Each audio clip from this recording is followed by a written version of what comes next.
se llegara a trabar o si algo no se llegara a oír, este video estará subido en el centro de canal, que está en el canal de YouTube, y también lo subiré a mi canal para que por los dos medios puedan estarlo consultando, ¿no? Por si se trabara o lo que fuera. Perfecto, gracias, Jorge. Bien, entonces, a ver, estaba diciendo que hay tres premisas fundamentales que hay que tener en cuenta a lo largo de esta sesión. La primera es que nuestra fragilidad tiene consecuencias. Y cuando hablamos de consecuencias nos estamos refiriendo a la incapacidad que tenemos para obrar siempre bien, que es algo que todos experimentamos de una u otra manera. Después de hacer las cosas bien o de tener una buena racha, puede ser que constantemente nos equivoquemos, o puede ser que no constante, pero que evidenciemos o que sintamos un corte en nuestra buena racha, ¿no? Por así decirlo. El bien permanente es algo que nos queda lejos.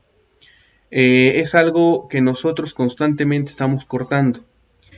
Por eso es que nosotros hablamos de que por sí mismos tenemos una incapacidad para salvarnos. Y por salvación nos estamos refiriendo a plenitud. Y por plenitud nos referimos a obrar siempre conforme al bien. Que repito, todos y cada uno de nosotros somos limitados frente a esto, ¿no? Todos y cada uno de nosotros hemos experimentado en una u otra manera que siempre no podemos obrar bien, que somos limitados, que nos equivocamos y que en más de una ocasión caemos en el mal. Ahora, también la otra premisa que tenemos que tener en cuenta y que no podemos dejar de lado es que cuando hablamos del pecador, como diremos y ahorita aclararemos cuando hablaremos de la concepción luterana y de sus seguidores de la humanidad, es que cuando hablamos del pecador no podemos pensar de una manera totalmente negra en que el pecador no tiene forma alguna de salir adelante o que el pecador no tiene capacidad de responder, sino todo lo contrario. El pecador es capaz de responder y cooperar con la iniciativa de Dios, con la iniciativa salvífica.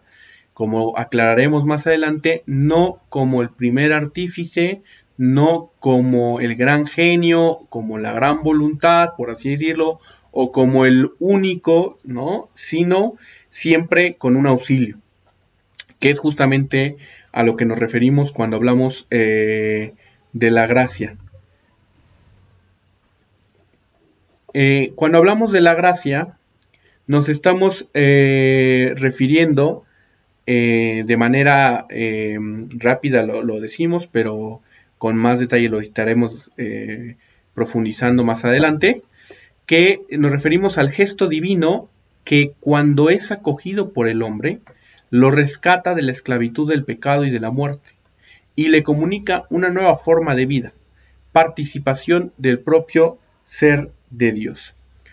De una manera más simple, la gracia entonces es el gesto divino que nos hace participar de su propia vida, ¿no?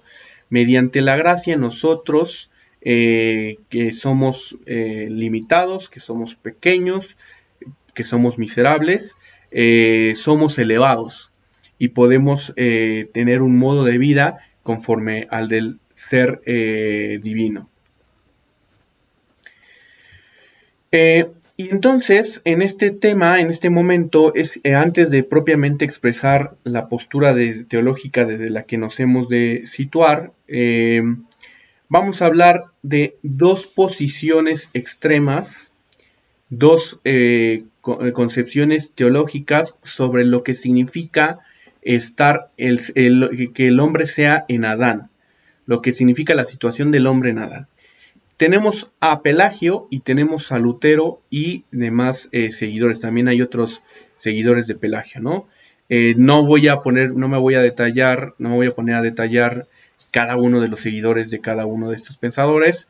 Nos concentraremos en sus dos figuras, pero si se quiere profundizar, en el texto de Ruiz de la Peña encuentran más información sobre ellos. Seguramente ya han oído sobre ellos, sobre todo tal vez más de Lutero.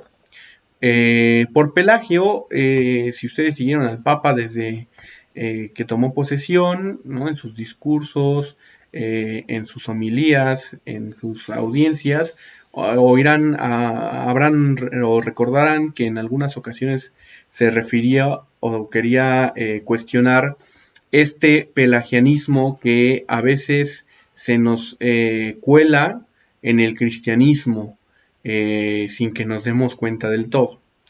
Pelagio, que es el primero que hablaremos, fue un monje irlandés por ahí del siglo IV, V, obviamente después de Cristo, que más que un teólogo era un director espiritual.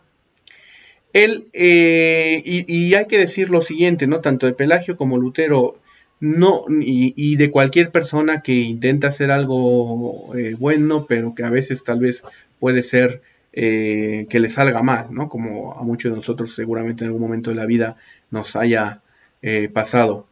Él no pretendía enseñar una doctrina errónea. Él no pretendía enseñar algo malo. Él, como director espiritual, tenía una muy sincera y caritativa preocupación por animar a sus dirigidos para que recobraran la confianza en sí mismos con el fin de vencer las ocasiones de pecado. Como director espiritual, seguramente estaba acostumbrado a que sus dirigidos fueran una y otra vez con la cabeza hacia el piso, con la cabeza y la moral hasta los suelos, diciendo sobre o expresando sobre su fragilidad, señalando lo limitado que eran para poder vivir conforme a la virtud, poder vivir conforme al bien. Y él justamente en esta línea de querer animar a sus dirigidos es que expresa su doctrina que ahorita detallaremos en un momento, en la que hace énfasis en la propia naturaleza humana, incluso sobre la gracia de Dios, que ahorita detallaremos, ¿no? También hay que decir que no solamente es como por su preocupación como director espiritual, sino también conforme a lo que se vive, las disputas teológicas de la época, a las que San Agustín también le entra, en específico las que se refieren al maniqueísmo, que veía la realidad de una manera dual en la que o el bien, el bien y el mal eran dos principios que conformaban la realidad, y que a final de cuentas también el maniqueísmo, pero otras corrientes también de la época, terminaban en un fatalismo, ¿no? Denunciando la naturaleza humana como algo totalmente negro, como algo totalmente oscuro, como algo totalmente indigno. Por su parte, Lutero, no diré más sobre él, creo que hemos escuchado mucho sobre él, pero Lutero vive un drama personal. Él vive, por una parte, no podemos negar el hecho de una decadencia eclesial muy acentuada que manifiesta justamente esta podredumbre en la venta de indulgencias y otras cosas más, ¿no? Él está yendo el drama justamente pues de enfrentarse a esta iglesia, el drama también de querer ser fiel a Cristo, ser fiel a Dios, pero por otra parte también el drama de la angustia y la incertidumbre de la propia salvación.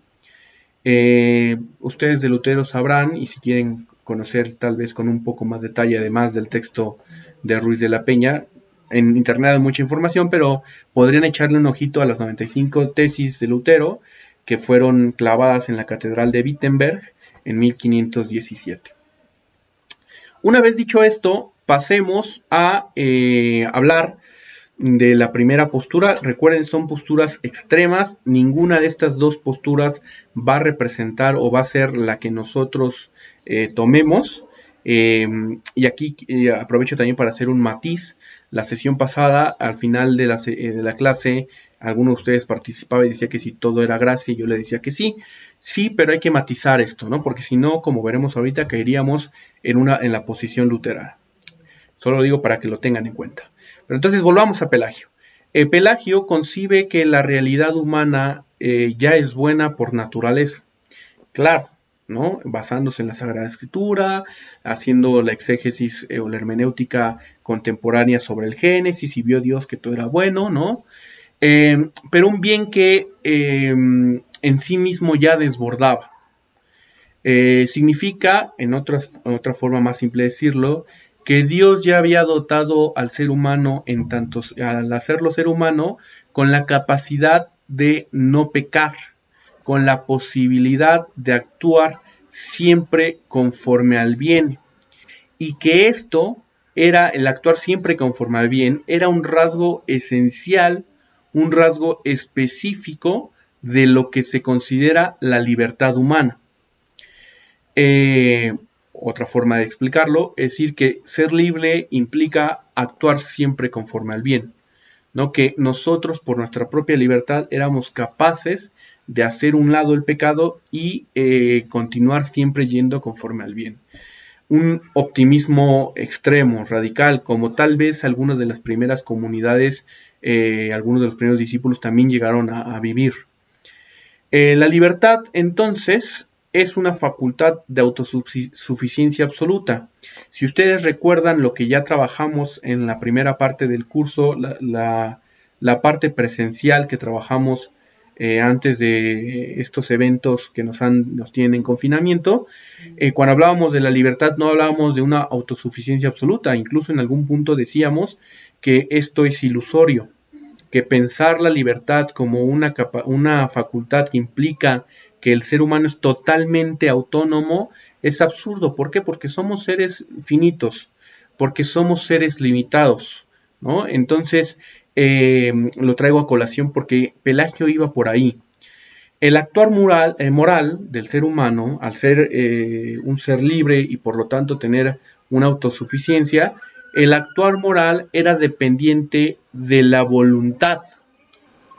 De una manera simplona, ya diré algo más de esto adelante, era el querer es poder, ¿no? Si quieres, puedes. Si quieres dejar de obrar conforme al mal, tú puedes, solamente debes quererlo, ¿no? Casi, que en otras formas dicen, el decrétalo y verás que se logrará, ¿no? Ahorita matizaré y diré por qué ironizo respecto a esta posición. Eh, pero entonces el actuar moral es algo que depende solamente de mi propia voluntad, ¿no? Si yo obro mal es porque quiero, si dejo de obrar mal, o más bien puedo dejar de obrar mal en cuanto que yo lo quiera. Por lo tanto, hay una santidad natural en el hombre, que no es la santidad ontológica a la que nos referimos y en la que pueden profundizar en los textos del documento de Vaticano II, ¿no? Lumen Gentium, entre otros textos, ¿no? No es la santidad ontológica eso que nos corresponde, sino una santidad moral que ya solo en cuanto que uno quiera lo puede lograr. Solo hay que querer para poder desarrollar. ¿Por qué? Porque Dios ha otorgado el poder para querer y realizar el bien al hombre. Esta es entonces el bien y el obrar conforme al bien y por lo tanto el perdurar en el bien, la plenitud o salvación, es mérito del ser humano, no en última instancia de Dios.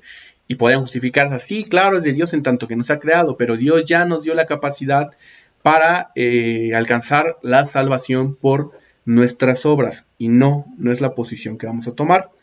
Y aquí de paso señalamos que justamente en ocasiones esto es lo que desde el protestantismo se ha criticado de la posición católica. El hecho de pensar que la posición que nosotros profesamos es una posición pelagiana, que también hay que reconocer que a veces se ha colado, aunque oficialmente no es la posición que profesamos, ¿no? Como diremos más adelante. Entonces la justificación, el lograr salir de Adán y llegar a Cristo, es algo que es mérito del ser humano. Y entonces aquí tenemos una actitud meritocrática, una actitud donde la salvación es algo que depende del mérito humano. Pasamos a Lutero. En Lutero vamos a ver la posición contraria, el extremo opuesto. En este extremo vemos que Lutero concibe que el pecado inhabita y domina al hombre siempre, y podemos incluso llegar a señalar hasta sin excepción. Por lo tanto, que el ser humano intente realizar actos salvíficos no es más que un fraude, no es más que la garantía de una angustia que le frustre, que le tenga en un estado de ansiedad, en un estado de no plenitud, ¿no? ¿Por qué? Porque ya aquí vemos que entonces la concepción luterana y de sus seguidores es una concepción totalmente negativa sobre la naturaleza humana. Y los discursos, por ejemplo, de que la materia y el mundo son negativos, aquí fácilmente se cuelan, ¿no? Y llevar a un extremo la lectura del Evangelio de Juan, ¿no? A veces llevarla con una concepción maniquea del Evangelio de Juan, o la teología agustiniana es algo que comúnmente en estos ámbitos se hará presente.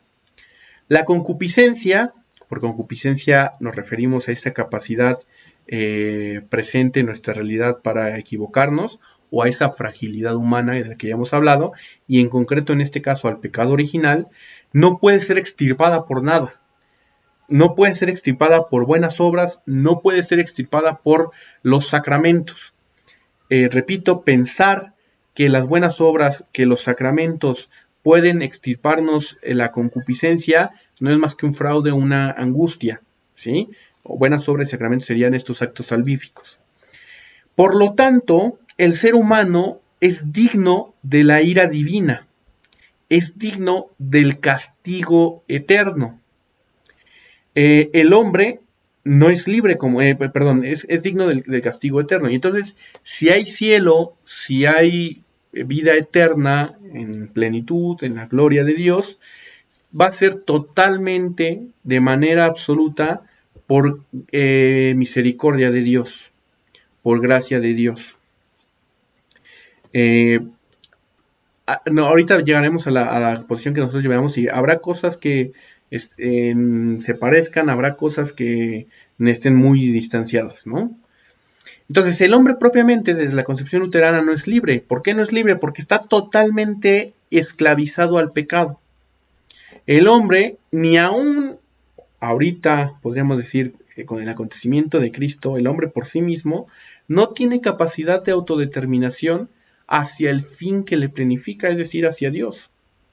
El hombre no puede orientarse hacia el bien, no solo de manera perdurable, como diremos, sino nunca. Nunca el hombre puede, porque el hombre no es libre. El hombre siempre está atado al pecado y no puede librarse de ahí. El ser humano desde el interior está coaccionado, está limitado, está atado, ¿no? Está esclavizado. Aquí ya debería surgirnos una pregunta. Bueno, si el hombre no es libre, entonces ¿cómo podemos hablar de responsabilidad? ¿No? Que será una de las grandes cuestionantes, una de las interrogantes que expresaremos. No profundizaremos en este momento, ¿no? Pero diremos más adelante algo. Entonces, el hecho de que no haya libertad, el hecho de que seamos totalmente hijos de Satán, que seamos esclavos de la carne, que seamos presos del pecado, es el eje de su comprensión sobre la justificación. ¿Por qué? Porque si bien en la de Pelagio el acento se iba a que nuestra naturaleza por sí misma se justificaba, en el acento luterano es la justificación solo llega por obra y gracia de Dios. Solo llega por iniciativa de Dios, solo se consuma por la gracia de Dios, pero también solo se lleva a cabo por obra de Dios, ¿no? Que esto va a ser lo que se va a distinguir desde la concepción de gracia que nosotros vamos a tener, ¿no? En la que el ser humano tiene una cierta responsabilidad. Claro, en última instancia quien consuma y quien motiva es Dios, pero el ser humano tiene un trabajo que realizar. De ahí que en Lutero se exprese o él hable de la fe fiducial. ¿Qué es esto de la fe fiducial? Es entender que lo único que le queda al ser humano, que es preso de la carne, que es preso del pecado, lo único que le queda es la fe, entendida como una firmeza gozosa, como una confianza plena en que Dios, si quiere, nos salvará. Pero si quiere. La fe fiducial implica que la actitud del ser humano sea de pura receptividad. ¿Por qué? Porque hay que esperarlo todo de la bondad divina y nada de nosotros. Hay que concentrarnos y atender solo a la misericordia de Dios y nada a nuestro esfuerzo personal, ¿no? El ser humano no es más que como un mendigo que estira la mano para recibir una limosnita si el que pasa a su lado le quiere dar. Entonces, ¿cómo nos justificamos? Por la fe, ¿no? No por un acto que nosotros hagamos, sino porque la fe es algo que es puesto en el ser humano. Recuerden que la fe, dentro de la tradición teológica, es considerada como una virtud teologal. ¿Qué significa esto? No un logro de nuestra naturaleza, de nuestro esfuerzo, sino un don de Dios.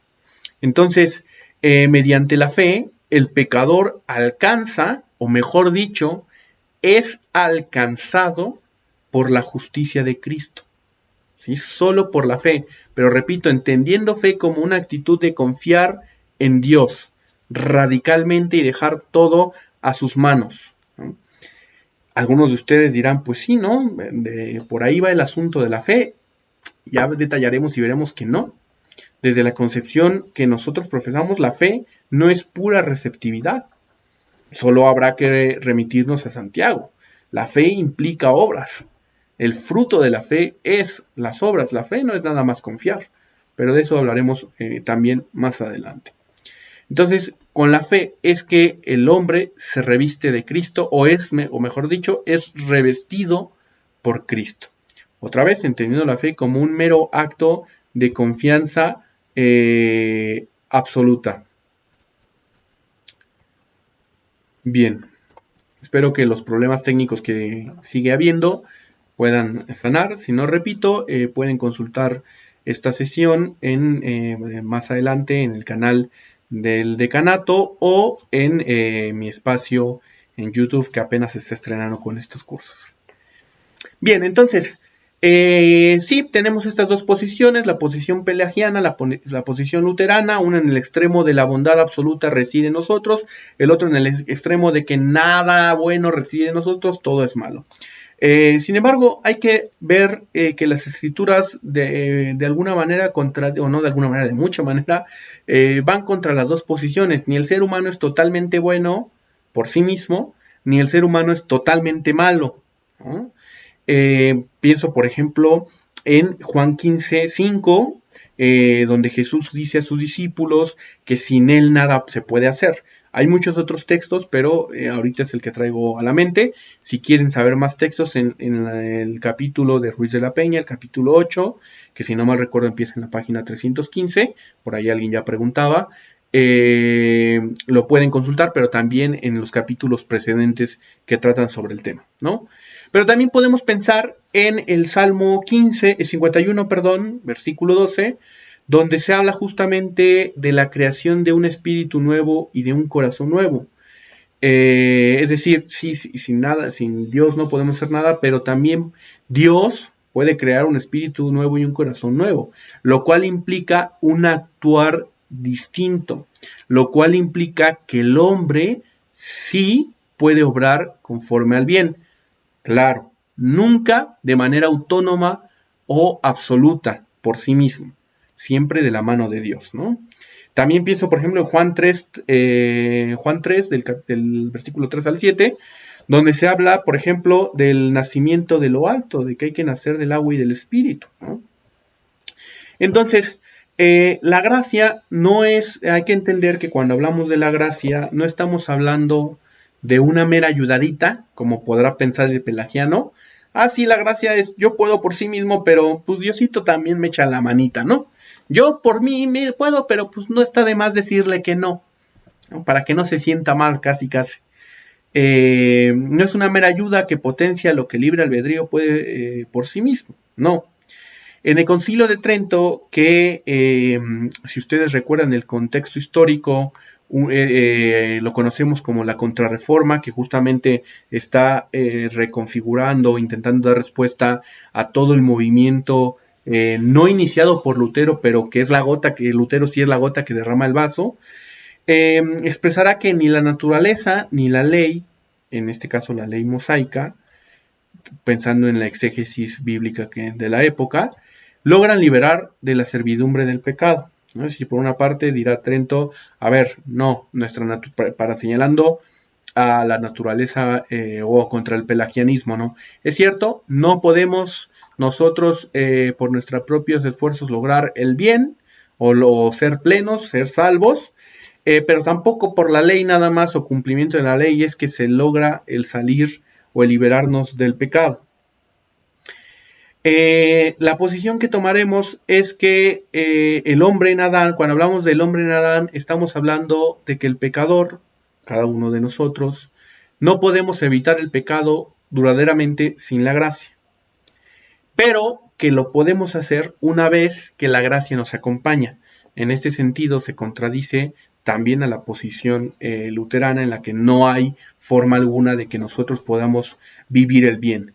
El hombre en Adán, entonces, cuando nos referimos a el hombre en Adán, queremos señalar a aquella imposibilidad real, universal, moral, no es una imposibilidad física, no es una imposibilidad metafórica, no es una imposibilidad que solo ataña o tenga que ver con un grupo de personas, sino es real, es universal y es de carácter moral, pero por otra parte también reconocer que no todo lo hecho por el pecador es pecado, ¿sí?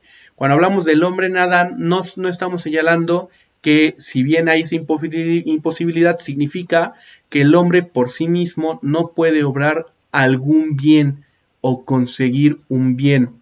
La clave está, por si ahorita ya se perdieron, por si ya se marearon un poco o no me han podido entender porque no me he explicado adecuadamente, la clave está en entender el punto intermedio entre el extremo de solo por sí mismos podemos lograr el bien al no podemos lograr nada por sí mismos, en entender que cuando hablamos de la gracia hablamos del auxilio de Dios que nos permite solventar, sopesar, sanar aquella imposibilidad nuestra de perdurar en el bien.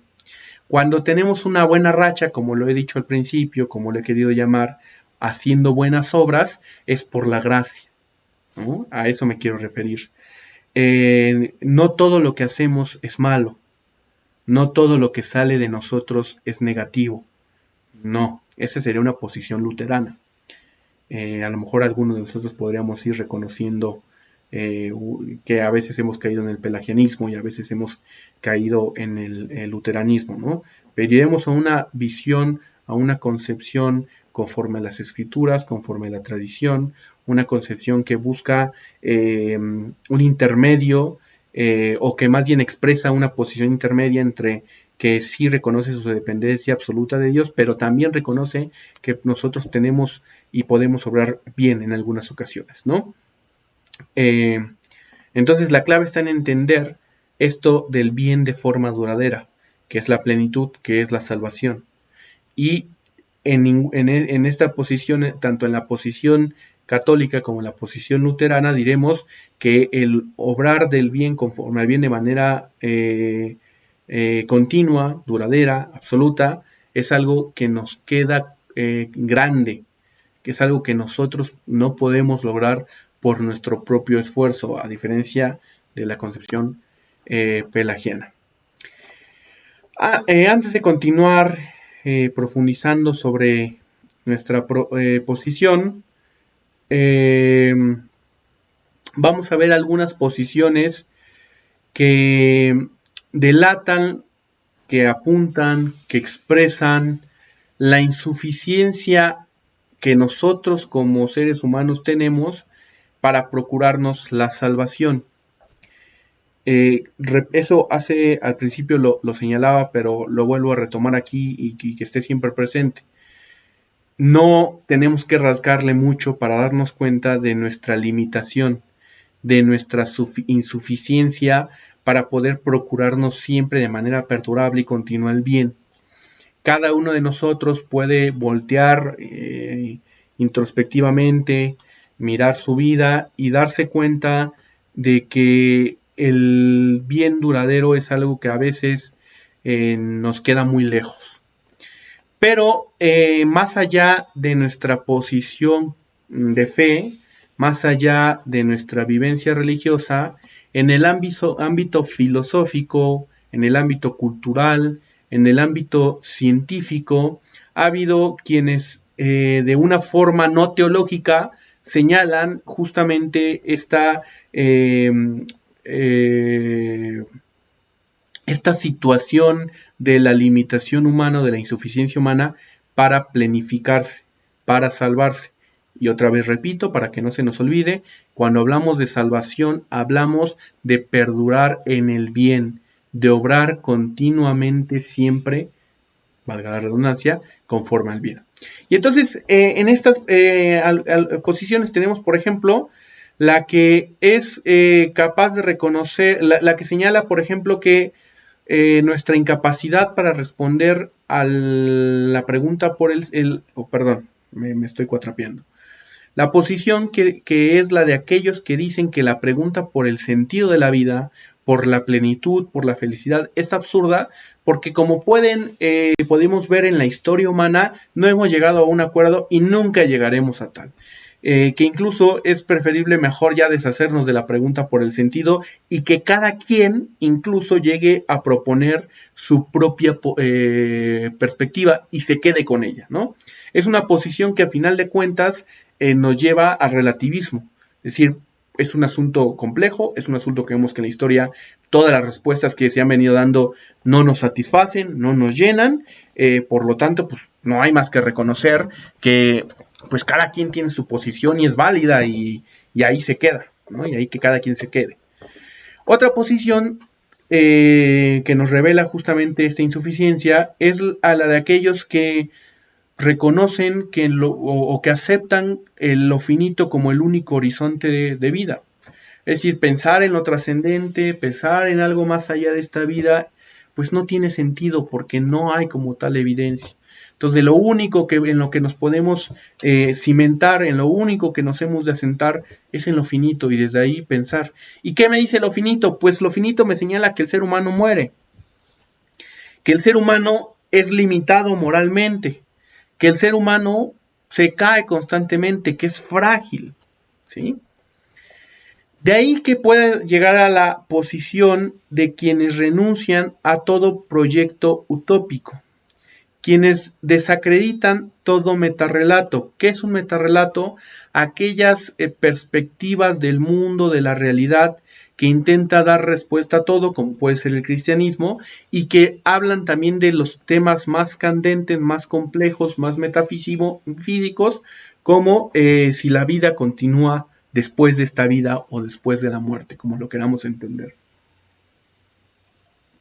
Entonces, si lo finito es nuestro único horizonte, en esta perspectiva, ¿qué querrá decir? Pues no podemos pensar en un proyecto de plenitud, no podemos pensar en la sociedad perfecta, por ejemplo, ¿no?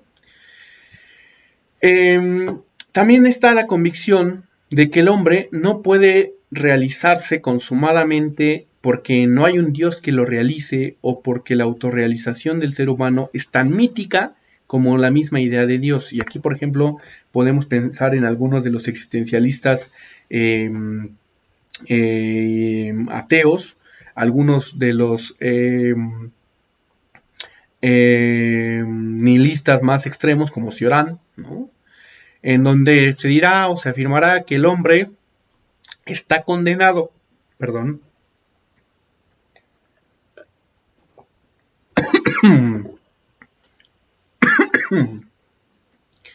que el hombre está condenado a ser una criatura crónicamente deficiente, ¿no? Si el hombre, su realidad es constantemente regarla y quedarse ahí. Eh, el hombre no es más que pues deficiencia, y por más que idee ejemplos grandes que lo levanten, pues no va más allá de eso, ¿no? También está la posición, que aquí podríamos situarnos, de quienes son capaces, pero también hay unos extremismos en esta posición, de quienes reconocen la necesidad de la apertura trascendente como modo de ser. De quienes reconocen, sí, pues somos limitados, necesitamos un auxilio, necesitamos algo más allá de nosotros que nos ayude, que nos fortalezca, que nos salve, ¿no? Y entonces, perdón, habrá posiciones moderadas y habrá también las posiciones extremas, como puede llegar a ser lo que hemos dicho sobre Lutero, de decir que es totalmente trascendente el asunto, porque nosotros por sí mismos no hay algo que podamos hacer bueno. Ahora, también podemos voltear a la historia humana, la historia social, la historia política, y vamos a darnos cuenta, y creo que esto es muy ad hoc de lo que estamos viviendo ahorita, con todo este movimiento mundial, social, político, económico, de que hay una constante emergencia del mal estructural, que este mal estructural es programado y es impuesto desde el poder, que a veces nos vienen con cuentos de que mesiánicos, de que determinada visión política o económica es la buena, es la salvación. Y cuando quienes vienen diciéndose la esperanza o la salvación toman el poder y empiezan a implementar sus dinámicas, pues resulta ser que pues no eran tan buenas como decían, ¿no? Y esto es normal, porque estamos hablando de la insuficiencia de procurarnos la salvación. Es que a la larga, dice González Faust, un jesuita eh, que normalmente escribe con muchos temas políticos, o de teología de la liberación, de que siempre está hablando sobre la marginación, sobre los pobres. Eh, a la larga, el hombre no se sostiene sin Dios en la fraternidad, aunque se pueda sostener teóricamente hablando o excepcionalmente, ¿no? Es decir, a la larga nuestros ideales son limitados y van a empezar a mostrar deficiencias, ¿no? Entonces, vemos que de una u otra manera nos vamos a dar cuenta, desde una perspectiva, sí, casi todas estas negativas, pues que nuestra realidad es limitada, que por sí misma no puede lograr la plenitud, que por sí misma nuestra realidad no puede perdurar en el bien, que va a encontrar fallas. Y yo he hablado ahorita del contexto político, social, económico, pero podemos pensar también en el contexto religioso, en el contexto institucional religioso, ¿no? Que también entra en parte de esa dinámica. Si bien es cierto, está siempre acompañada por el Espíritu de Dios, por la gracia de Dios, como diremos, también hay que ver la parte nuestra fragilidad humana.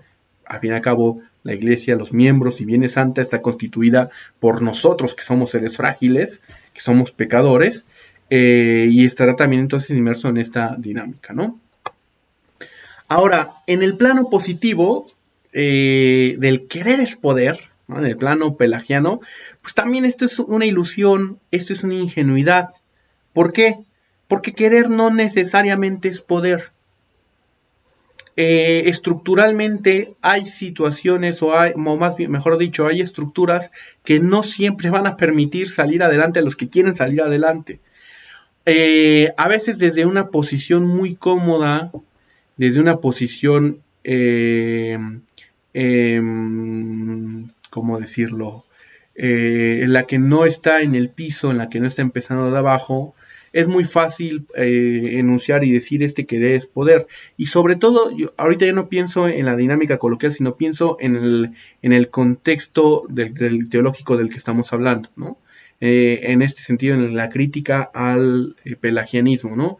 No, por más que queramos hacer el bien, como dirá San Pablo, experimentamos el aguijón de la carne. Y experimentamos que muchas veces, aunque queramos hacer el bien, terminamos haciendo el mal que no queremos. Entonces, no podemos tampoco reducirnos en el plano positivo, positivo entre comillas, a que solamente queriendo se puede lograr. Y esto mucho menos aplica en el plano de la gracia, de la justificación, perdón, donde no, querer no es poder. Ninguno de nosotros por sí mismo se puede justificar. Ninguno de nosotros por sí mismo podemos lograr la plenitud, podemos lograr la salvación. Entonces, hay que decir lo siguiente, ¿no? Y así vamos hacia donde queremos expresar. Alguno de ustedes dirá, bueno, y entonces, si decimos la posición luterana, la posición pelagiana, ¿cuál es nuestra posición? Pues no tiene un adjetivo como tal, ¿no? O sea, no podemos decir, nuestra posición es esta. Es la posición que en el cristianismo de corte católico hemos profesado estrictamente en la teoría, en la teología, en los documentos magisteriales, a veces en la práctica no tanto, ni en las devociones, pero oficialmente ahí he estado presente, ¿no? Entonces, hay que decir, nosotros por sí mismos somos incapaces para perdurar en el bien. Y esta incapacidad no es una metáfora, esta incapacidad no es un cuento, es algo real, es auténtica. Repito, cada uno de nosotros lo puede experimentar todos los días de su vida, ¿no? La gracia es el impulso que el Espíritu de Dios, que abraza mediante el cual el Espíritu de Dios abraza lo humano, lo sana, lo eleva, ¿sí? Entonces es otra forma de expresar. Al principio decíamos que la gracia era un gesto de Dios mediante el cual el Dios elevaba al hombre hacia su propia vida, hacia la vida divina, ¿no? Entonces ahora entendámosla como este impulso del Espíritu de Dios que nos abraza, que abraza nuestra condición, que abraza nuestra fragilidad, que abraza nuestra miseria y nos eleva y nos sana. Hay que decir también que sin la gracia no se puede lograr la justificación. Sin gracia no podemos. Nosotros necesitamos del auxilio divino. Y tan necesitamos que incluso aunque no lo afirmemos o aunque no lo concienticemos o lo sepamos, la acción de Dios siempre estará ahí presente. Pero el obrar conforme al bien de manera continua es algo que nos excede. El llegar a la reconfiguración de nuestra naturaleza, logrando obtener una estabilidad en el bien, que es a lo que nos referimos cuando hablamos de la vida eterna, es algo que nosotros, por nuestro propio esfuerzo, por nuestra propia capacidad, no podemos. Siempre va a ser la gracia la que va a estar en la raíz. Por eso es que hemos de hablar de la iniciativa divina, ¿no? Porque la gracia, decimos, viene de Dios. Este texto de Apocalipsis nos puede ayudar a ejemplificar, ¿no?, de manera muy gráfica aquello de lo que se refiere la iniciativa de Dios, aquello de lo que se refiere en última instancia la gracia. He aquí que estoy a la puerta y llamo. Si alguien oye mi voz y me abre la puerta, entraré a su casa y cenaré con él y él conmigo. Dios es el que tiene la iniciativa en el proceso de agraciamiento del hombre. No somos nosotros. A veces puede ser que lleguemos a pensar que Dios está respondiendo a la iniciativa que nosotros hemos tenido. que solo Dios nos voltea a ver, solo Dios nos escucha, si nosotros primero le hablamos, si nosotros primero nos volteamos hacia Él. Pero esto no es la posición desde la que estamos o de la que nos hemos de asentar si nos decimos seguidores de Cristo. Solo hay que voltear justamente a la misma vida de Cristo y ver que los pecadores no fueron los que tuvieron la iniciativa en el encuentro con Cristo. Es Cristo quien va, ¿no? a ellos. Y podría decir alguno, pero es que hay textos donde vemos que se acerca a Jesús, ¿no? Es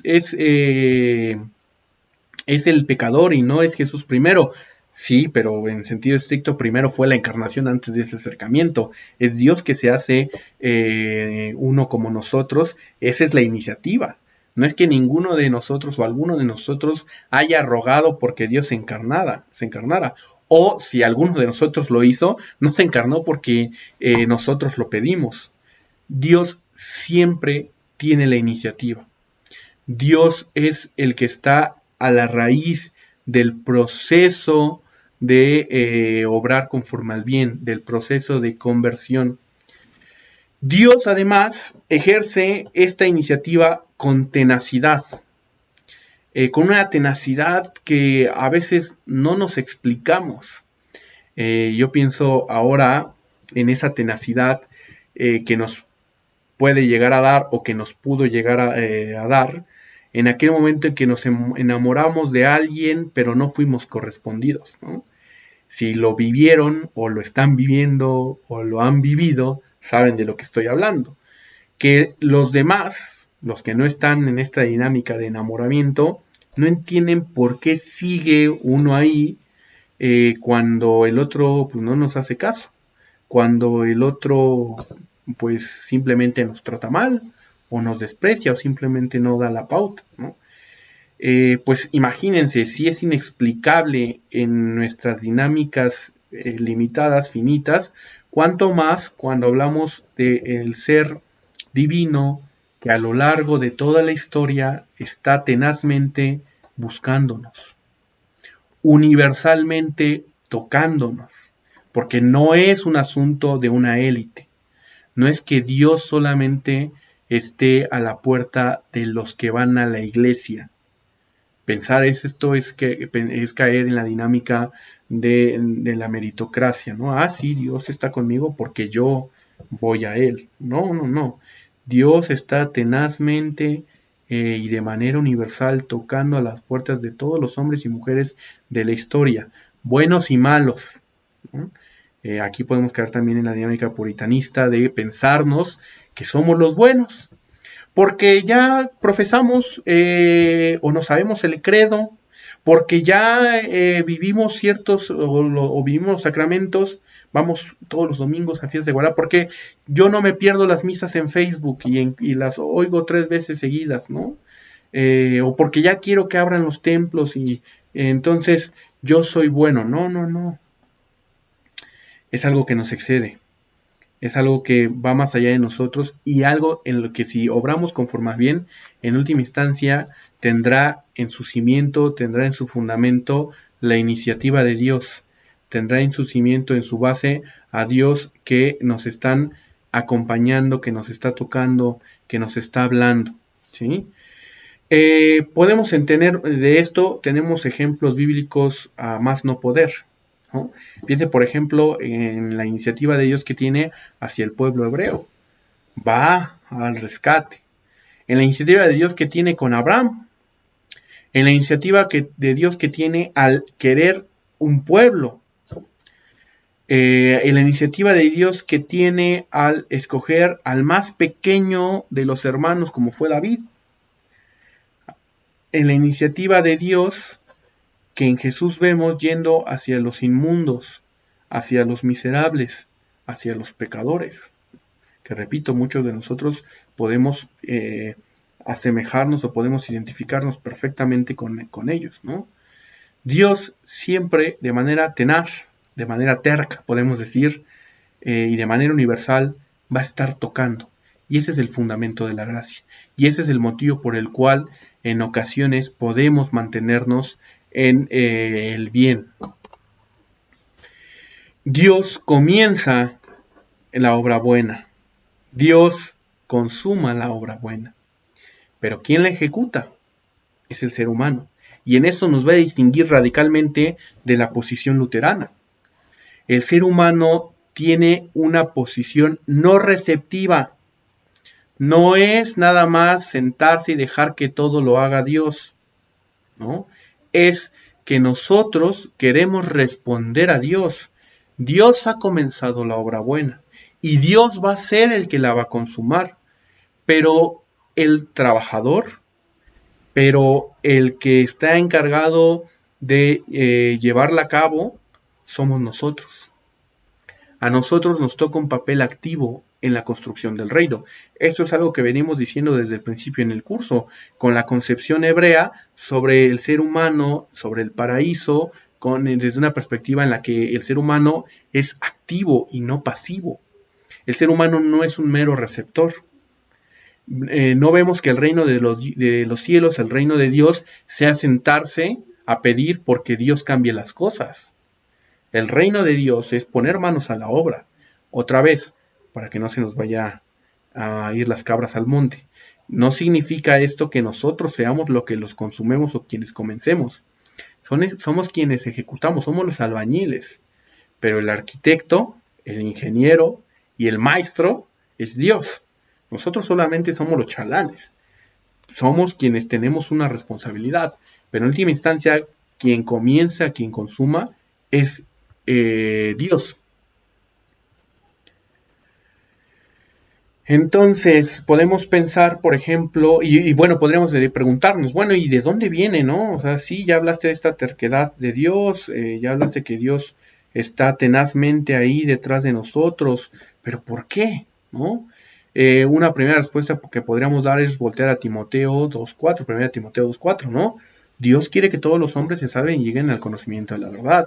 ¿Por qué? Pues porque como diremos en la carta de Juan y en la literatura juánica, Dios es amor. Y el amor implica el desbordarse por el otro.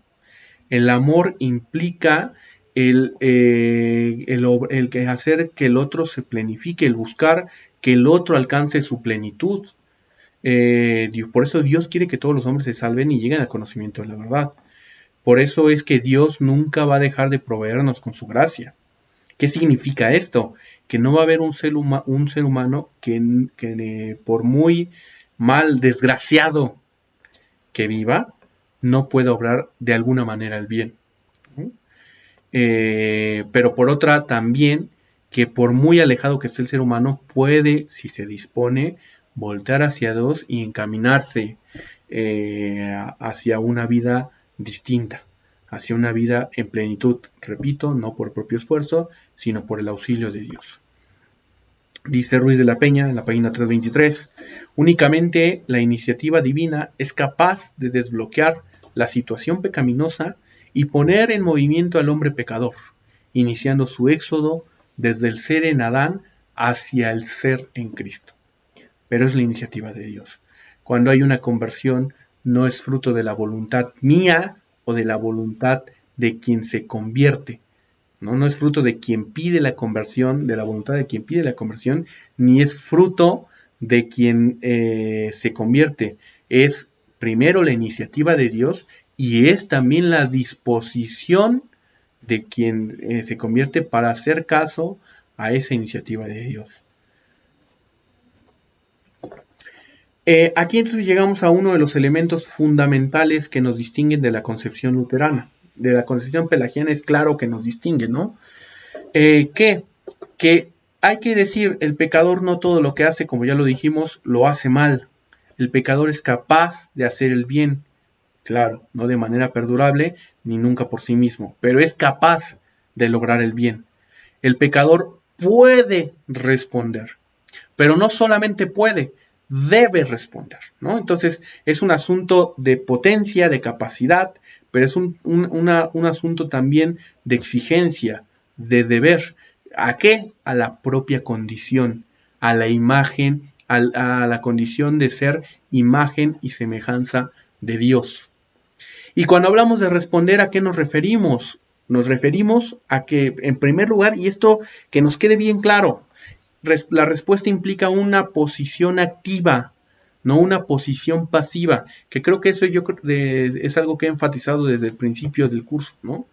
Es posición activa, otra vez no cimentado en sí mismo, no fundamentado en el propio naturaleza, sino en la gracia de Dios.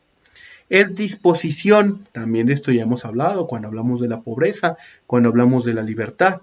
Es disponerse, es vaciarse y disponerse para que Dios obre en nosotros. Es cooperación, ¿no? Dios que pone una parte y a nosotros nos toca poner la otra parte. Es también asentir libremente. Que esto también es una de las cuestiones fundamentales y que nos distinguirá de la posición luterana. El asentimiento libre es necesario. El ser humano es un ser libre. Dios ha hecho de tal manera al ser humano que le ha hecho capaz de negarlo, de rechazarlo. Por eso, la respuesta del hombre nunca va a ser un asunto de violencia, nunca va a ser un asunto de forzar la propia voluntad, nunca va a ser un asunto negativo, sino que tiene que ser una dinámica, una respuesta positiva, una respuesta que implique una dinámica positiva. La Sagrada Escritura, como ustedes atestiguarán, está llena de exhortaciones para disponerse a la gracia de Dios. Todos esos llamados a la conversión, todos esos llamados al arrepentimiento tienen este sentido. No es un asunto puritanista, como a veces se puede llegar a interpretar la Escritura, o como a veces podemos llegar a considerar, ¿no? Como es un asunto de solo el bien por el bien, ¿no? O de perder el horizonte trascendente de lo que implica el bien. O de concentrarnos tanto en el bien que hemos conseguido, en nuestro mérito, que nos olvidamos de lo fundamental. La Sagrada Escritura es una constante llamada a la conversión, es una constante llamada al arrepentimiento, en el sentido de que nuestra vida, como lo experimentamos, es en muchas ocasiones miseria. Sí, en algunas ocasiones es luz, pero también en algunas ocasiones es oscuridad. Y entonces es a poner atención, a estar velando, atendiendo sobre nuestra propia vida, sobre nuestro caminar para responder de la mejor manera posible. Como dirá San Agustín, es entender que Dios no puede salvar al hombre sin contar con el mismo hombre. Y entonces también tenemos que reconsiderar cuando hablamos de la esclavitud del pecado. Cuando hablamos de la esclavitud del pecado, no la entendemos como lo entenderá en la perspectiva negativa del luteranismo, de que es como una imposibilidad para responder libremente. No, no es la imposibilidad de responder libremente a la gracia. La esclavitud del pecado se refiere a esa incapacidad que tenemos los seres humanos de autonomía absoluta, de iniciativa suma, de bien por sí mismo, ¿no? A la incapacidad humana de autonomía en el proceso de conversión y salvación. El pecado no extingue el libre albedrío. Nosotros lo podemos ver. Justo si el pecado extinguiría el libre albedrío, pues efectivamente nunca podríamos obrar conforme al bien y siempre totalmente y de manera radical y continua obraríamos conforme al mal. Pero la realidad es que no es así, ni el más malo de los malos siempre obra conforme al mal. Tendrá algún acierto en algún punto de la vida. Más bien hay que decir que lo que hace el pecado es desviar o atenuar nuestro camino, nuestro libre albedrío orientado hacia el bien, ¿no? Hacia la plenitud. La violencia o el forzamiento excluye la libertad. Por eso hay que entender que la gracia no es violentar al hombre a que se convierta o a que actúe conforme al bien. La gracia no va conforme a esta dinámica. El pecado sí obra conforme a la violencia, la gracia no. El pecado puede y debe disponer a la gracia.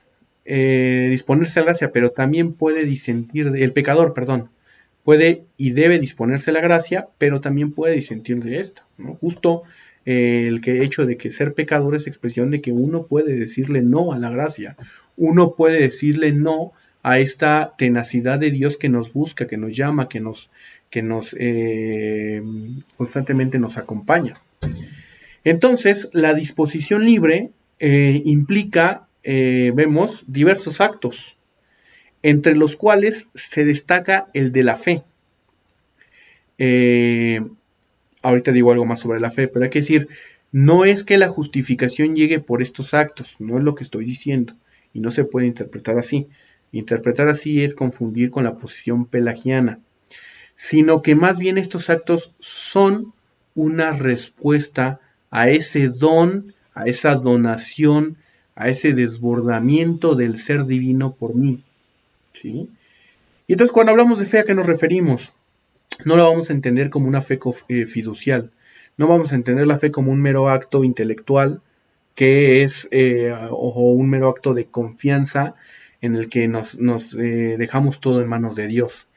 Concebir así la fe, repito, no va conforme al cristianismo católico. ¿Podrá ir conforme a otras formas de cristianismo? Sí, ¿no? No es mera confianza, sino que también hay que entender que lo intelectual se conjuga con lo existencial. La fe implica un modo de vida. La fe implica frutos específicos que en la existencia, en el desarrollo de nuestros días, se van viendo. Como diría, por ejemplo, otro teólogo del que ya en algunas ocasiones les he hablado, Gaspar Mora, en su texto la vida cristiana, la fe implica asumir el mensaje de Jesús, pero también comenzar a vivir como Jesús. La fe auténtica, la fe viva, siempre deriva en caridad. Si se queda aquí o aquí, es decir, si no sale de aquí, no está siendo una fe auténtica. Está siendo un acto de confianza, sí, pero no está siendo la fe, porque la fe implica la construcción del reino.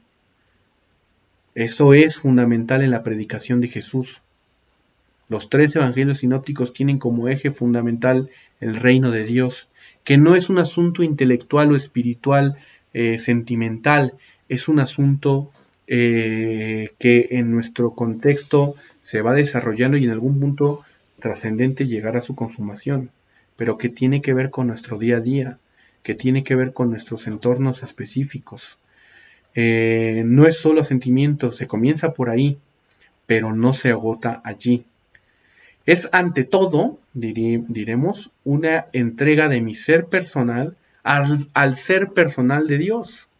Una entrega que, repito, no es solamente teórica, no es solamente intelectual, sino es práctica, que, como ya en otras ocasiones también hemos llegado a expresar, tiene que ver con, o que lo podemos ver en el texto de Mateo 25 del juicio final, ¿no? En esa entrega que se da en el prójimo, en los pequeños, en aquellos que incluso ni siquiera nos imaginamos que tiene que ver algo con lo divino o que el mismo ser divino está presente allí. La fe sí es asentimiento, pero no solo es asentimiento, también es certeza, pero esta certeza implica un modo de vida, implica una práctica, implica un modo, un estilo de existir. De ahí que hay que decir, y aquí personalmente a mí me da un dolor en el corazón, pero la fe implica radicalidad. Juan Alfaro, un teólogo del siglo pasado, también me parece que también fue jesuita, dirá que a Dios se le cree como Dios, es decir, absolutamente o simplemente no se le cree. Que la fe es una decisión radical o no es fe, ¿no? Porque la fe, repito, no solamente implica un asentimiento, no solamente implica un quedarnos en nosotros, sino implica salida, implica encuentro, implica ir hacia el otro, un modo de vida, un estilo de existir. En resumen, dirá Ruiz de la Peña, Lo que aquí se está ventilando es algo tan simple y a la vez tan decisivo como esto. El hombre no deja nunca de ser persona, imagen de Dios. El pecador continúa pues siendo un ser personal, responsable, un sujeto interlocutor de Dios, no un objeto pasivo de la voluntad divina. Lo que surge de la relación entre un ser libre y un ser no libre no es amistad, y menos aún amor. Es dominio del uno y esclavitud del otro. Si el pecador ya no es responsable, tampoco es persona. Dios no puede entablar con él un diálogo del tipo yo-tú. La justificación no ostentará entonces, aquí quitémosle el no, y es más bien la justificación ostentará entonces una estructura dialógica, interpersonal. Tendrá lugar por medio de una relación del tipo yo, del yo, tú. Aquí sí va el no tendrá lugar por medio de una relación del tipo yo-ello, sujeto-objeto. O lo que es lo mismo, la justificación será cualquier cosa menos gracia, autodonación y un ser personal a un ser personal. De una manera más simple es lo siguiente, ¿no? Cuando hablamos de la gracia estamos hablando también de nuestro ser persona. Dejarnos llevar conforme a la gracia, dejarnos vivir conforme a la gracia, implica vivir conforme a este ser imagen de Dios. Implica ser personas. Si se nos anulara la libertad o si nosotros nos quedamos en la concepción en la que se niega la libertad humana, pues entonces estamos en una perspectiva en la que Dios es el sujeto y nosotros no somos más que un títere, no somos más que un objeto, no somos más que una cosa. No es una relación interpersonal y esto hemos ido acentuándolo desde el principio en el curso. Dirá Ruiz de la Peña también, a fin de cuentas, nunca es el hombre más humano que cuando escucha, atiende y acoge en su interior la invitación amical de amigo.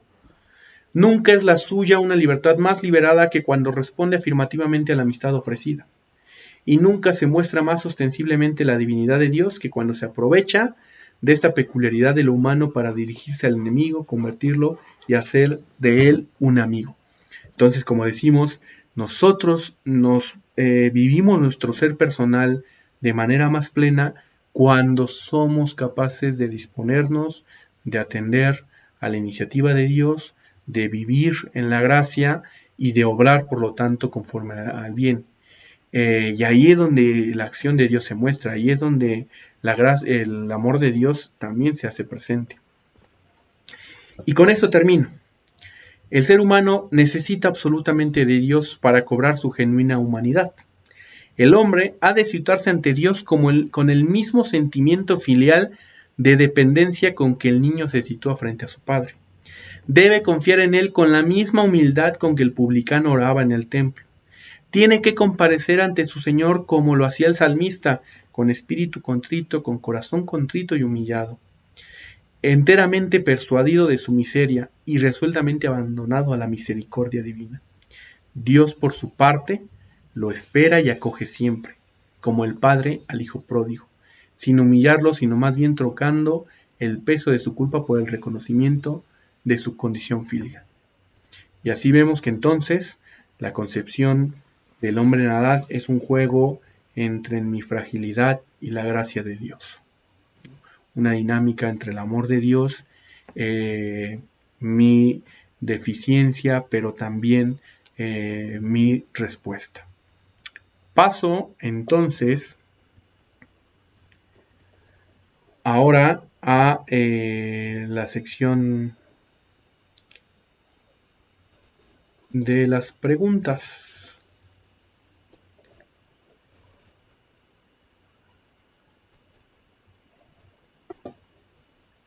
A ver.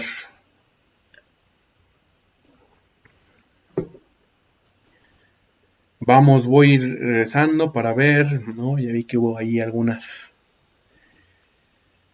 fallas.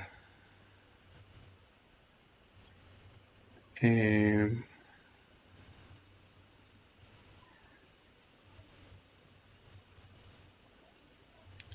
sí, hoy particularmente me ha estado fallando el internet, entonces espero que esto no afecte. Repito, de todos modos voy a subir el video que en principio se graba sin los errores o sin las trabazones, ¿no? Lo subiré en el grupo, en el canal de canal y también en mi canal YouTube por si lo quieren ver, sobre todo estas partes en las que se quedaron. Todo bien, ya está, se cortó. Mi libro llega a las páginas 300 si no se escuchó el título del libro. Es el libro de Don de Dios, ¿no? Que la semana pasada ya les enseñaba. Revisen, a lo mejor en el PDF, porque está escaneado de manera doble, pues solo llega a las 300. En total el texto tiene, bueno, en mi edición tiene 415 páginas, pero también puede ser que dependa de la edición, ¿no? Entonces ahí para que lo tengan. Repito, el día de hoy nosotros propiamente trabajamos en el capítulo 8, pero para poder entender con interés o con toda su plenitud este capítulo es necesario los 3 capítulos precedentes, que es el antecedentes bíblicos del concepto de gracia, el Antiguo Testamento, la gracia en el Nuevo Testamento y la historia de la doctrina de la gracia, ¿no? Bien, ¿en qué página del libro está este tema? Les decía ya es el capítulo 8, en mi edición es la página 315 en adelante. A mí se me está cortando mucho, solo soy yo, dice Adriana. Espero que no haya, eh, que no se haya cortado demasiado. Saludos a cada uno de ustedes. Qué bueno que Luz se pudo conectar. Ya reinicié, Estelita, se corta por pausas, ya otra vez.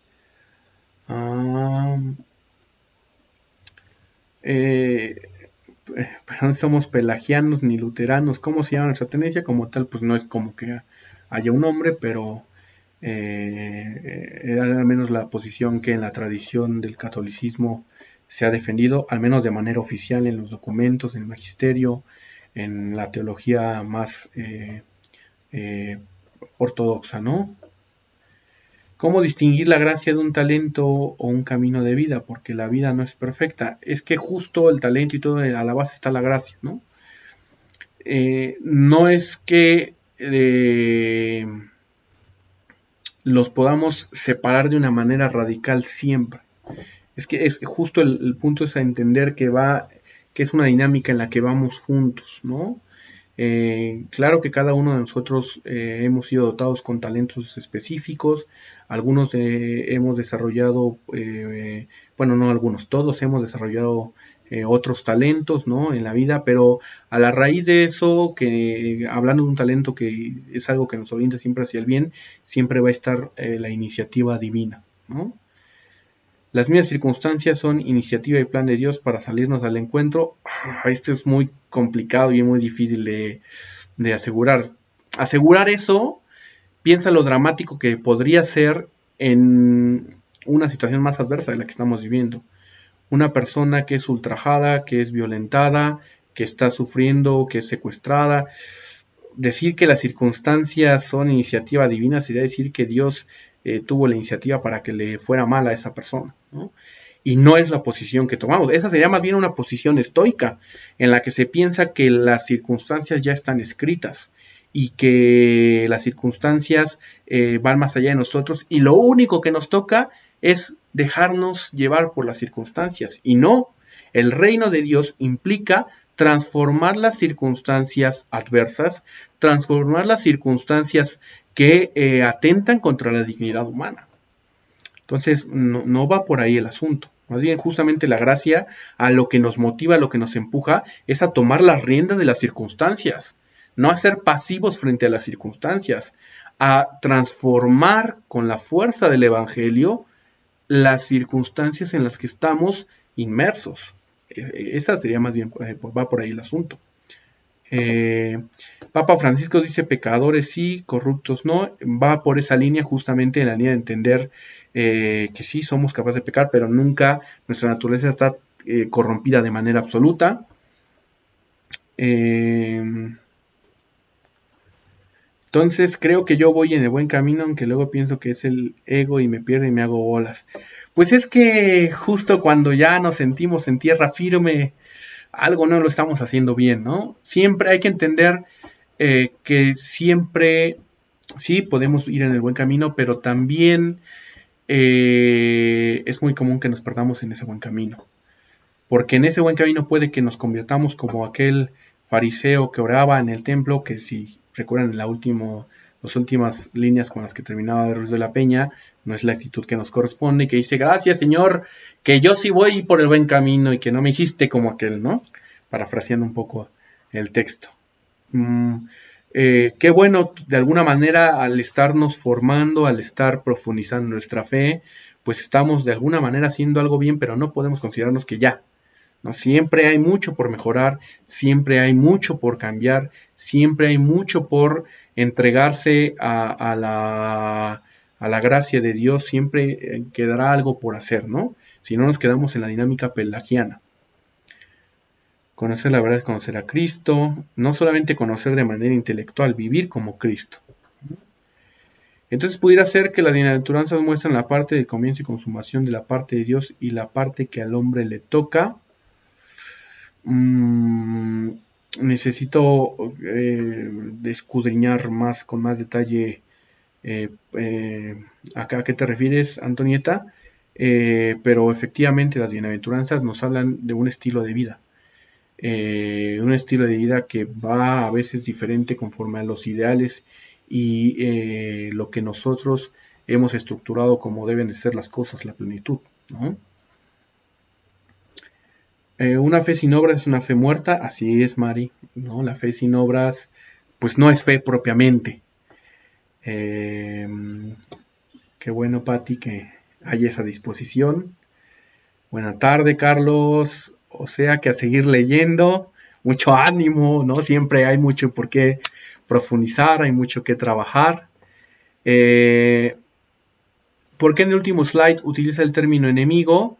Enemigo en el sentido de pensar aquel que es opuesto a Dios, Jorge, como aquel, o sea, lo que hacia donde quiere apuntar Ruiz de la Peña es a decir que la gracia obra el más grande de los milagros, ¿no?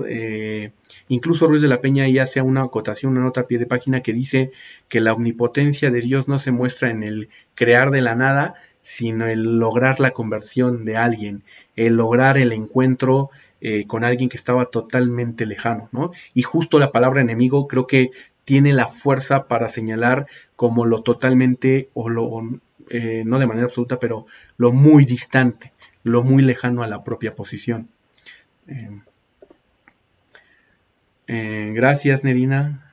Qué bueno que te ayude, que les esté ayudando. Georgina, gracias. Carlos, ¿existe alguna escala de méritos? ¿Cómo ser más receptivo de Dios? ¿Cómo sería la radicalidad de nuestros tiempos?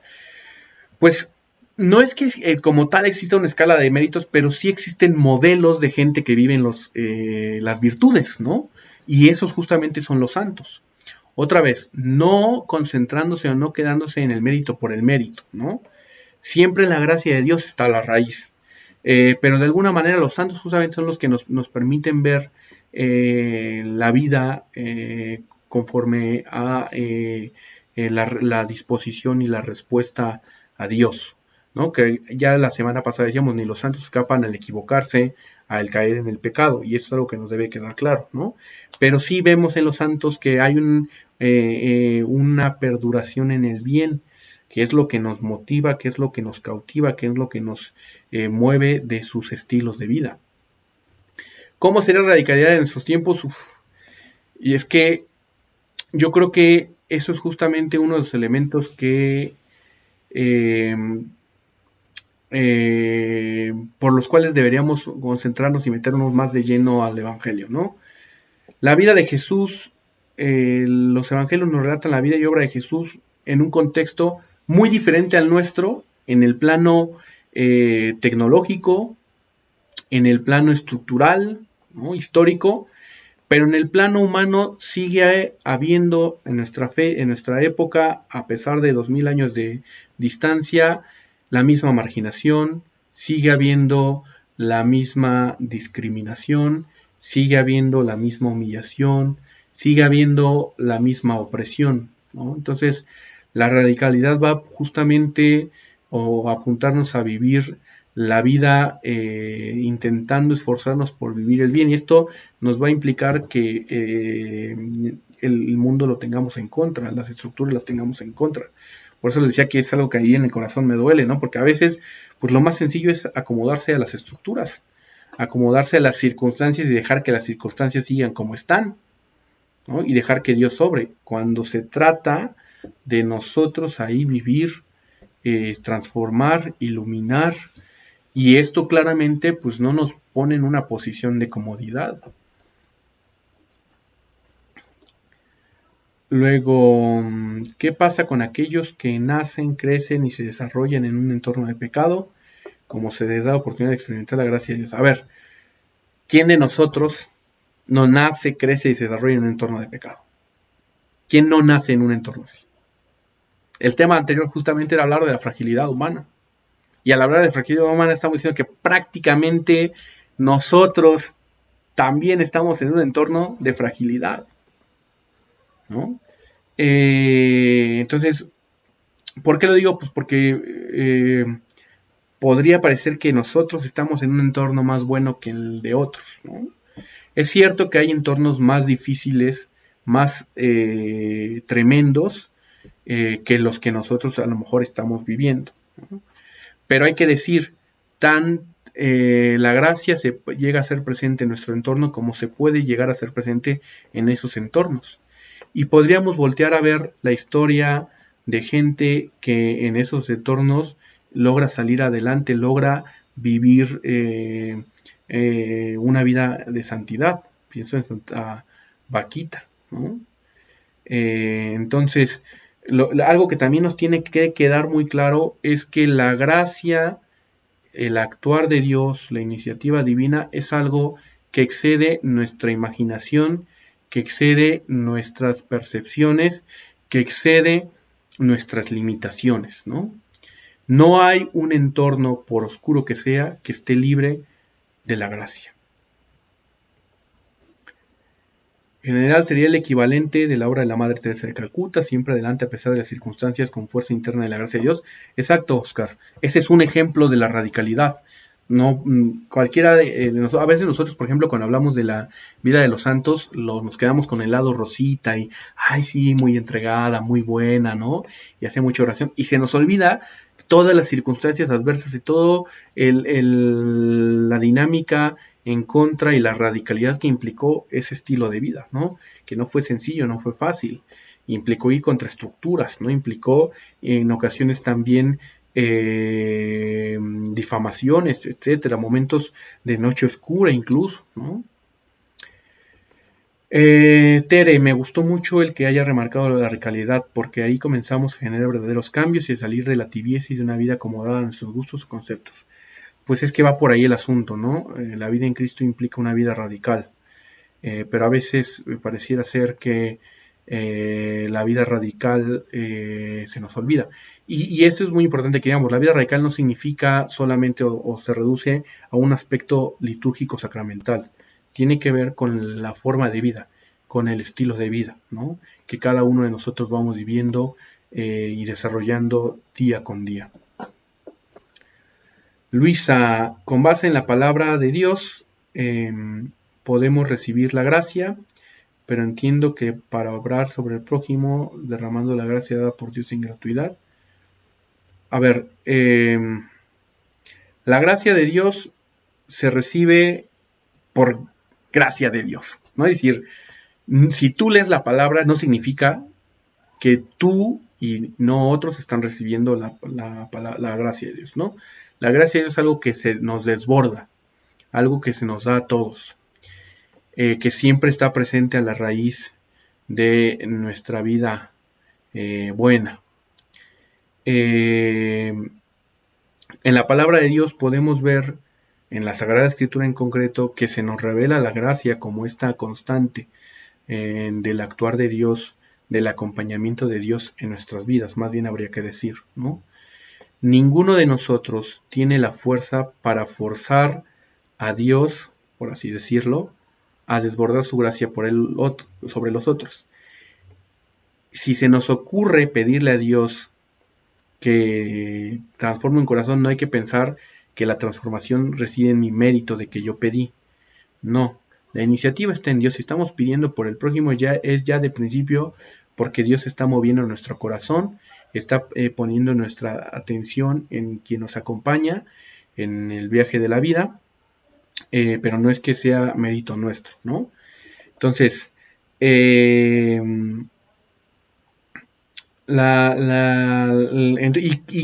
pero a final de cuentas, si el otro cambia, es porque Dios está a la raíz y ese otro ha estado o ha hecho, perdón, o ha abierto su corazón.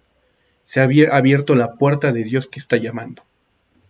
Puede ser que Dios llame a través de nosotros, ¿no? Pero no es que el otro se transforme o reciba la gracia por nuestro mérito. Por nuestra mediación sí, no por nuestro mérito. Con base en la palabra, Jorge, es entonces ver al otro como otro yo que busca al mismo ser trascendente que busco yo y que ambos necesitamos de la gracia para lograrlo. Así es, Jorge, ¿no? Justamente es ver que el otro está buscando lo mismo que yo. No siempre buscamos adecuadamente unos y otros, pero a final de cuentas de lo que se trata es de que nos entendamos como comunidad, como prójimos y que veamos que estamos caminando juntos hacia el mismo horizonte, ¿no? Laura, muchas interrogantes, ojalá se puedan ampliar estas pláticas, por ahí ya les comentará Rosario después, pero agradezco por la iniciativa, Laura. Con mucho gusto también respondo las interrogantes y después me mandas un correo. Aprovecho para decir, sé que muchos de ustedes o ya casi todos ya me enviaron su trabajo y ya me enviaron sus correos. Les pido una disculpa si no he contestado, pero créanme, en serio, si ustedes se dedican a la docencia, ahorita saben y me entenderán en lo saturado que estamos ahorita con todo este caos que estamos viviendo en línea, ¿no? Y toda la dinámica que se ha vivido. Pero esta semana tengo que empezarles a contestar ya, ahora sí sin falta.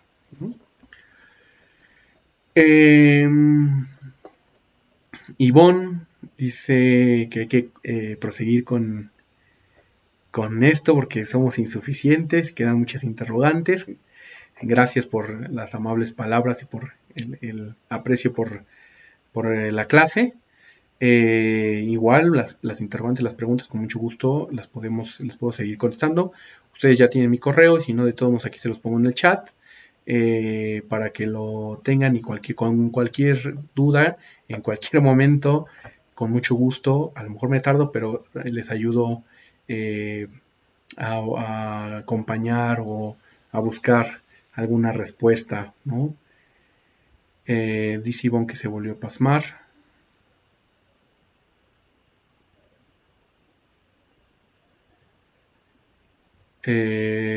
Fabiola, implica salir de la cajita de confort y eso no es nada fácil, pues implica cambio de raíz de muchas cosas, efectivamente, ¿no? Catalina, en mi concepto la justificación no es más que perseverar hasta el final, no importa las circunstancias adversas, la misma me acompaña y trato de arrojarlo, pero a nadie puede solo, todo es gracia.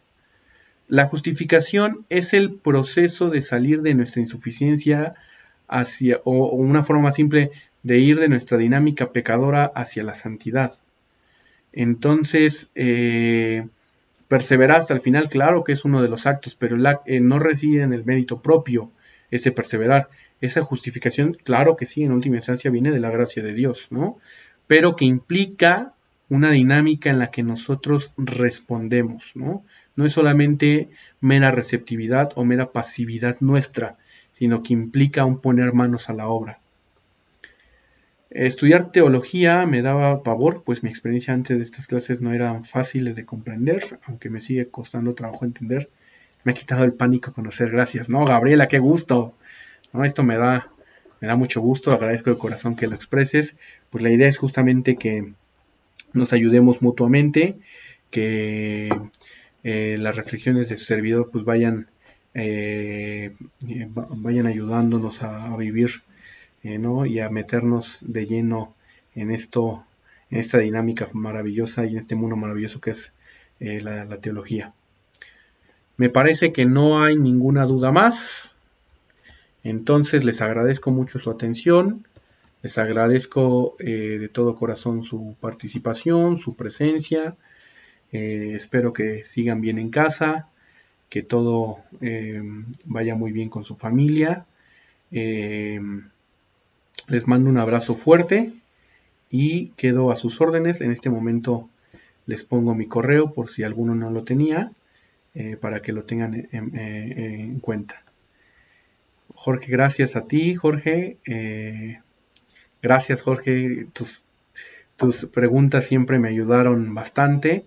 Gracias por sus amables palabras. Gracias a cada uno de ustedes por la atención.